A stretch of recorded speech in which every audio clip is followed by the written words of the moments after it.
buonasera. Da Sicilia 24 i titoli del telegiornale. Malasanità, altri 2 presunti casi in Sicilia, a Palermo all'ospedale di Villa Sofia, al Papardo di Messina. L'ira del presidente Schifani che dice voglio vederci chiaro. Palermo, padre vessato dalla figlia minorenne e dal fidanzato della ragazzina si impicca, indagati per istigazione al suicidio i 2 giovani. Accusato di essere tramite tra imprenditori e boss, chiesti 10 anni per Angelo Lombardo, il fratello dell'ex governatore sotto processo a Catania. La crisi idrica, ad Agrigento riesplode la rabbia, si allungano i tempi di distribuzione e ritorna l'incubo dei rubinetti a secco. Scuole di Catania prese di mira da vandali, ennesima spari contro la Vittorino da Feltre, provocano la rottura di un tubo che allaga l'istituto. A Librino vandalizzato l'istituto Rita Atria. Tanti studenti a Barcellona nel Messinese per commemorare Beppe Alfano, il giornalista del quotidiano La Sicilia ucciso 32 anni fa in un agguato.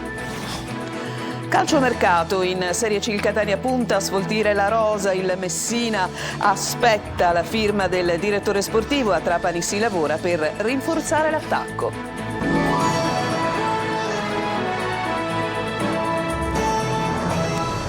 Bentrovati, apriamo il nostro telegiornale parlando di altri 2 presunti casi di malasanità in Sicilia. Un arrivo da Palermo, all'ospedale Villa Sofia, dove un uomo è morto dopo aver aspettato circa 20 giorni per un intervento alla spalla, e poi c'è un altro caso che riguarda il Papardo di Messina. Marco Gullà. Un altro possibile caso di malasanità a Palermo, nell'ospedale di Villa Sofia. Anche questa volta qualcosa non ha funzionato. È la morte di Giuseppe Barbaro, un uomo di 76 anni, giunto a Villa Sofia con un problema alla spalla. È rimasto per 3 giorni su una barella e per 17, in attesa dell'intervento, allunga nuove ombre sull'organizzazione della sanità siciliana. Secondo i familiari non avrebbe ricevuto cure adeguate dai sanitari. Prima di Natale all'ospedale in Grassia era morta Maria Ruggio, rimasta, stando alla denuncia dei familiari, per diversi giorni su una barella. Il presidente della regione Sicilia, Renato Schifani, per domani ha convocato i vertici di Villa Sofia. Abbiamo fatto non un blitz, ma una visita non attesa, un corridoio pieno di pazienti, come pronto soccorso stavano nel corridoio. Ho chiesto come mai e mi è stato detto che i locali dove avrebbero dovuto essere allocati erano oggetto di ristrutturazione. Allora io chiederò e pretenderò di sapere da quanto tempo durano questi lavori e perché non si sono conclusi. Da Palermo a Messina, con un altro caso di presunta malasanità al Papardo, denunciato dai familiari delle vittime. È stato un vero e proprio calvario subito da chi si era rivolto con fiducia all'equipe dello stesso presidio ospedaliero nel quale aveva a lungo lavorato. Così si legge nell'esposto presentato dai familiari di Salvatore Nastasi, il medico di 70 anni morto nel dicembre del 2023 dopo l'intervento per la sostituzione della valvola mitralica nell'ospedale messinese. La procura di Messina ha aperto un'inchiesta. Fra i reati contestati c'è l'omicidio colposo aggravato. Secondo l'accusa, negli ambienti della cardiochirurgia ci sarebbe un batterio killer. A Palermo un genitore, un padre, si è ucciso, vessato per mesi dalla figlia sedicenne e dal fidanzato che pretendevano continuamente denaro. Il ragazzo è stato arrestato, si trova al carcere Malaspina, la ragazzina si trova invece in una casa di comunità. Sono accusati di istigazione al suicidio. Maglio Viola. Avrebbe estorto denaro al padre, minacciandolo di ripercussioni fisiche ma anche di denunce completamente inventate o di pubbliche umiliazioni. Una ragazzina sedicenne, aiutata dal fidanzato 17enne, avrebbe tenuto per 4 mesi sotto scacco il padre, ottenendo pagamenti anche ingenti dietro minacce. Una pressione psicologica crescente, un'estorsione portata avanti senza tregua, tale da indurre l'uomo, un 48enne del villaggio Santa Rosaria di Palermo, a decidere di suicidarsi. La coppietta diabolica avrebbe preteso denaro dietro la minaccia di ritorsioni fisiche come ti picchiamo oppure ti spariamo, ma anche sotto pressioni psicologiche. Una vicenda terribile sulla quale la procura dei minori ha indicato in silenzio per 9 mesi. Adesso il ragazzo è al carcere Malaspina, nonostante nel frattempo abbia compiuto 18 anni, mentre la ragazzina si trova in comunità a Catania. Le accuse ad Angelo Lombardo. La procura di Catania ha chiesto la condanna a 10 anni di reclusione per il fratello dell'ex presidente della regione. L'ipotesi avanzata dai PM è quella di concorso esterno in associazione mafiosa. Sentiamo Orazio Longo. I fatti non sono certo recenti. Tra quelli che non convincono la procura c'è un ricovero avvenuto all'ospedale Cannizzaro di Catania nel maggio del 2008. Un ricovero di 3 giorni che avrebbe avuto come causa una crisi ipertensiva, ma che invece sarebbe stato accompagnato da una radiografia alla spalla destra. Cosa c'entra una radiografia alla spalla con l'ipertensione? Se lo chiede la PM Santo Nocito, che alla fine della requisitoria ha chiesto alla prima sezione del Tribunale di Catania una condanna a 10 anni per concorso esterno in associazione mafiosa per Angelo Lombardo, fratello dell'ex presidente della regione Raffaele, che per la stessa ipotesi di reato è stato assolto con sentenza passata in giudicato con la motivazione che il fatto non sussiste. Secondo l'accusa, Angelo Lombardo, già ex parlamentare nazionale e regionale, avrebbe svolto un ruolo di collegamento tra imprenditori e Cosa Nostra, ma senza poi mantenere le promesse, e per questo i boss catanesi avrebbero organizzato un pestaggio ai suoi danni. Di qui sarebbe la radiografia alla spalla. La PM ha chiesto anche la condanna per corruzione aggravata dal metodo mafioso a 3 anni di reclusione ciascuna per Enzo Aiello e per il geologo Giovanni Barbagallo e a 1 anno per il collaboratore di giustizia Gaetano D'Aquino. Chiesta invece l'assoluzione per l'ex sindaco di Castelliudica Rosario Di Dio. Il processo è stato aggiornato al prossimo febbraio, quando sarà la volta delle arringhe dei difensori degli imputati. La sentenza potrebbe arrivare prima dell'estate. Riesplode la crisi idrica ad Agrigento, nel popoloso quartiere del Quadrivio Spiana Santa. I cittadini sono disperati, sono amareggiati perché non ricevono acqua da mesi. Davide Sarto. Siamo praticamente senza acqua da almeno 5-6 mesi. Non facciamo altro che comprare acqua a pagamento con autobotti e quindi siamo all'esasperazione.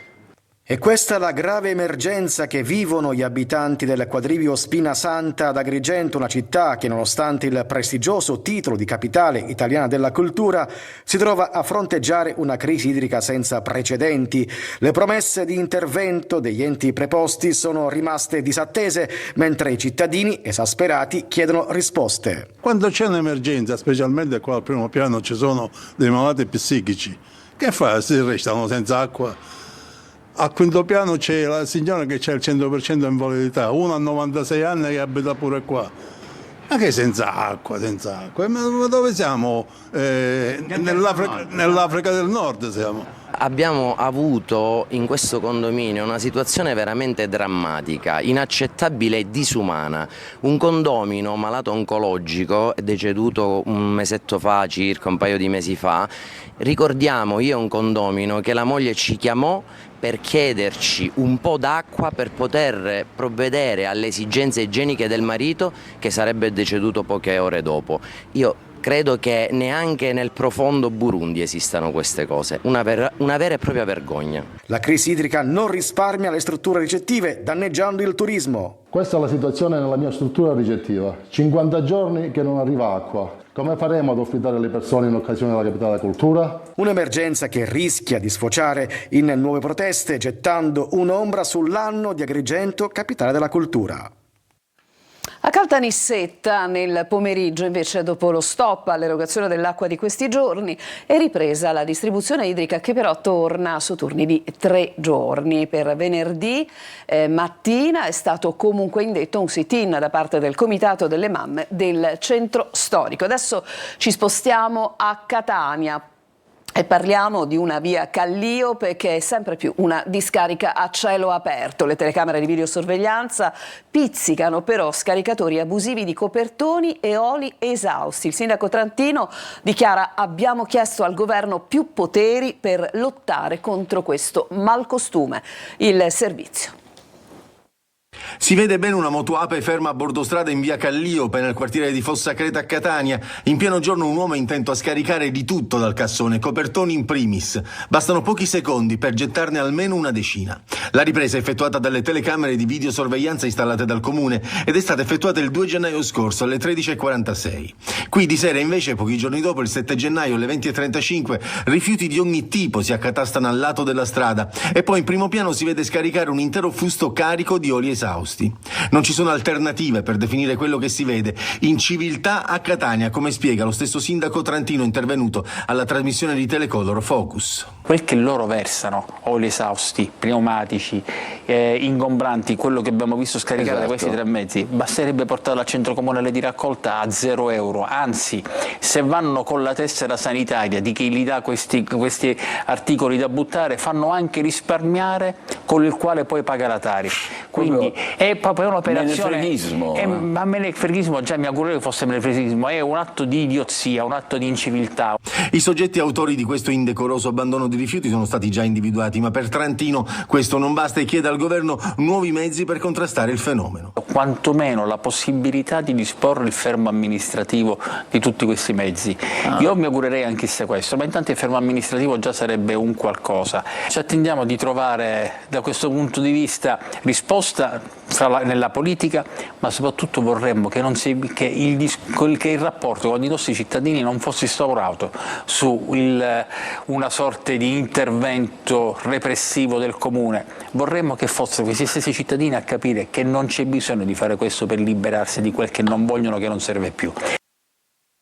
E di inciviltà continuiamo a parlare, sempre legati a Catania, scuole di frontiera prese di mira da balordi. Annesima, spari contro la Vittorino da Feltre, provocano una rottura di un tubo che allaga la scuola. A Librino, vandalizzato per l'ennesima volta, l'istituto Rita Atria. Ma sentiamo Tonino De Mana. Anno nuovo, vandalizzazioni nuove e scuole catanesi ancora nel mirino di balordi, capaci di sparare alla facciata della Vittorino da Feltre annesima o di depredare per l'ennesima volta l'istituto Rita Atria a Librino. Scuole di frontiera prese d'assalto durante le vacanze di Natale, esattamente come il 2024 che si aprì con le incursioni barbariche alla Vitaliano Brancati e alla Campanella Sturzo. Un triste conteggio per l'assessore all'istruzione Guzzardi. Sicuramente è un problema più di sicurezza che è solo interno alla scuola. Durante le vacanze di Natale raid vandalici sistematici, come fare per fronteggiarli? Le scuole con i dirigenti scolastici e il personale stanno facendo un ottimo lavoro e noi come amministrazione stiamo supportando, perché questa è una questione di culturale e sociale, quindi in queste scuole vi è bisogno sempre più dell'amministrazione, sempre più delle scuole presenti tutto il giorno e non solo durante le ore scolastiche, ma la scuola deve essere un centro di aggregazione naturale di tutto il quartiere. Nel dettaglio, in via Francesco Durante annesima ignoti per salutare il Capodanno hanno pensato bene di sparare diversi colpi d'arma da fuoco contro la parete della scuola. Un proiettile ha perforato muro e termosifone allagando l'istituto. Sulla vicenda indaga la polizia. A Librino invece il generatore che vedete, pur tra mille difficoltà, sta garantendo l'illuminazione alla Rita Atria, luce che va e che viene ma che comunque rende possibile l'attività didattica. Ci rendiamo conto che c'è qui malavita organizzata, mafie di alto livello, non c'entrano niente, cioè questo è un discorso legato a bandicciuole di ragazzetti chiaramente insomma tossicodipendenti che capiscono molto poco. Nonostante il raid vandalico voi non demordete, 8 gennaio scuole riaperte col generatore, ma scuola riaperta. Assolutamente sì, siamo stati nelle condizioni di non privare del diritto allo studio i ragazzini che oggi hanno ricominciato. Rubati 4 climatizzatori e smontata parte della ringhiera in ferro dai soliti predatori di metalli che, almeno loro, non vanno mai in vacanza.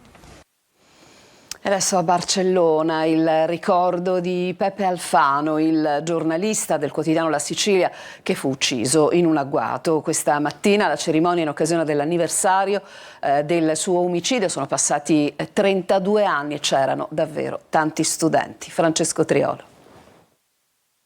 Sono passati 32 anni da quell'8 gennaio del 1993. Quella notte in via Marconi a Barcellona Pozzo di Gotto veniva ucciso in un agguato Beppe Alfano. Insegnava educazione tecnica alle scuole medie, ma il giornalismo era la sua passione. Da corrispondente della Sicilia raccontava gli intrecci tra politica, mafia e massoneria a Barcellona. 3 proiettili di calibro 22 lo hanno ucciso mentre era alla guida della sua Renault a 2 passi da casa. Questa mattina è stata deposta una corona d'alloro accanto alla stele dedicata al giornalista, alla presenza delle autorità e di tanti studenti. I giovani a Barcellona conoscono la storia di Falcone e di Borsellino, ma non conoscono la storia di Beppe Alfano, di loro concittadino, o quello che hanno sentito è frutto delle cosiddette malelingue, di gente che ha sempre cercato di screditare la sua figura.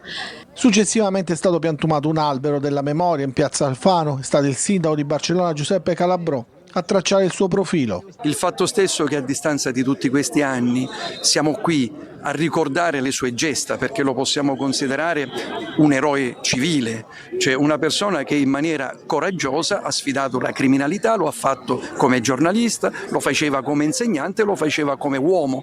Calabrò ha sottolineato come Alfano abbia vinto la sua battaglia contro la mafia, ma ancora per la famiglia manca piena giustizia. Ha vinto perché la sua memoria la si tiene viva, con fatica, ma la si tiene viva. Noi speriamo che mio padre vinca anche in sede processuale, perché c'è una verità, un pezzo di verità che manca.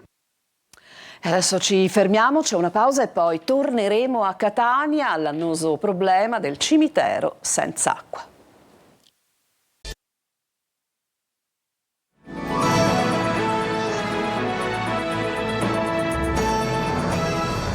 Seconda parte di Sicilia 24 a Catania, si attende la consegna di una pompa sommersa per fare tornare alla normalità il cimitero di via Acquicella, senza acqua da oltre un mese. Tonino De Mana. Senza acqua da oltre un mese per il guasto alla pompa sommersa che vedete mentre viene prelevata ad una profondità di 25 metri. Al cimitero di Catania si lavora incessantemente per riparare il guasto che sta lasciando all'asciutto le confraternite ed oltre metà delle fontanelle presenti nel Camposanto. Servizi igienici inevitabilmente chiusi per mancanza d'acqua, quelli che vi abbiamo mostrato nel servizio andato in onda qualche giorno fa erano stati addirittura forzati, da qui lo stato indecoroso in cui versavano. Mentre si attende la scerbatura del campo comune con lapidi, tombe e croci praticamente ricoperte dalla vegetazione, si attende adesso l'arrivo della nuova pompa che garantirà l'approvvigionamento delle cisterne. Non è stato sicuramente semplice avviare l'iter che ci ha consentito di individuare le risorse, l'iter burocratico si è ancora più ingessato viste le festività che ci hanno riguardato nelle scorse settimane, l'intervento comunque è iniziato già da diversi giorni, la pompa va sicuramente sostituita e questa consentirà alla cisterna principale di avere il giusto volume d'acqua e di rifornire le varie parti del cimitero. È stato complesso sia recuperare in profondità la pompa ormai inutilizzabile, ma anche il pezzo nuovo dovrebbe arrivare a giorno e quindi l'intervento è in corso di esecuzione. Non resta che attendere, tenendo conto che la conclusione dei lavori e quindi il ritorno alla normalità dipenderà dai tempi di consegna della nuova pompa sommersa. Cambiamo decisamente argomento, parliamo di come rimettersi in forma dopo le feste, certamente uno dei buoni propositi che in molti fanno ad inizio anno, ma come fare ce lo spiega una nutrizionista, Eva Spampinato.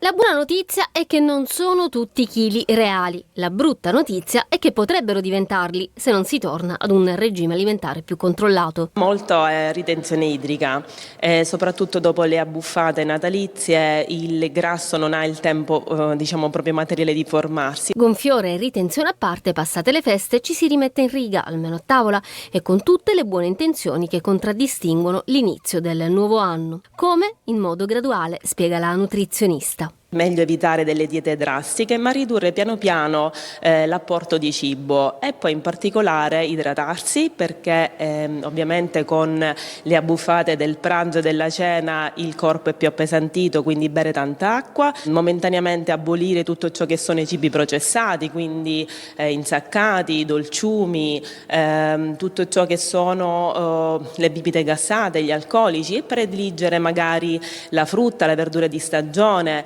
dei cereali, la carne bianca. Ma occhio alle diete fai da te e alle mode del web. Io personalmente, come endocrinologo che si occupa dell'alimentazione, prediligo sempre fare una dieta equilibrata, quindi fare 4-5 pasti al giorno, magari ridurre l'apporto dei carboidrati complessi e prediligere quelli semplici. Il digiuno magari dopo una buffata ci sta, però non lo consiglio come un'abitudine quotidiana di un'alimentazione, di un percorso ecoalimentare. Adesso ci fermiamo, c'è un'altra pausa, torniamo tra poco con il calcio, cominceremo con il Palermo.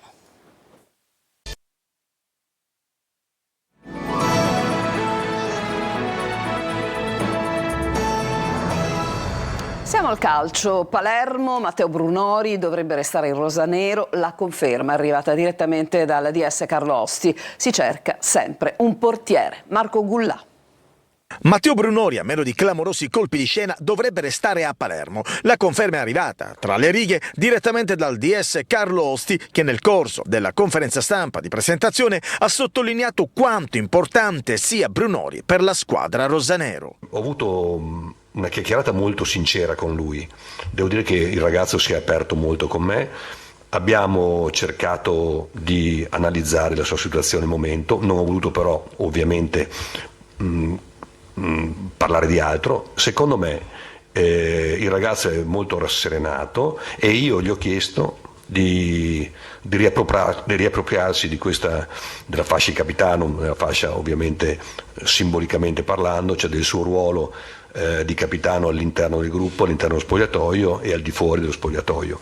E allora contro il Modena, nel match di domenica, è molto probabile che Brunori torni titolare. Sul mercato rosanero alla ricerca di un portiere, tra tutti i profili torna di moda il nome di Marco Silvestri, estremo difensore 33enne della Sampdoria. Il calciatore aveva già tentato di lasciare i blucerchiati ed è nuovamente in uscita. Proprio il Palermo aveva chiesto informazioni su di lui quest'estate dopo l'infortunio di Gomis.